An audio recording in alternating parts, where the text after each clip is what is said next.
Welcome to the Slop Farm. Enjoy the video. You begin by confirming prerequisites and then start importing immediately. Make sure you have enough free space. Leave at least 10% as a buffer.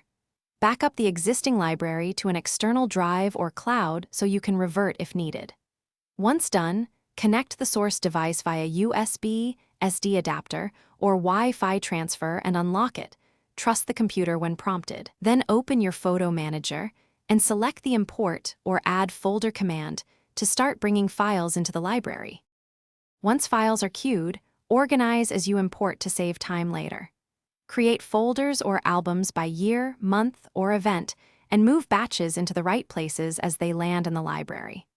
Apply initial tags or keywords, people, locations, events, using bulk selection to label many photos at once because consistent metadata speeds searches. Also run a deduplication step using your Photo Apps tool or a trusted third-party utility to remove exact duplicates.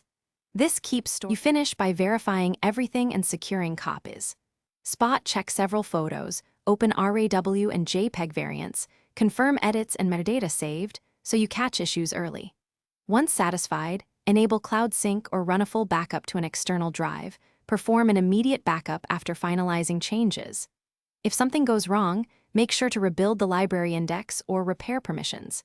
These steps often resolve missing files or failed imports. If that fails, restore from the backup you made at the start. Thanks for watching. Consider subscribing if we helped you today.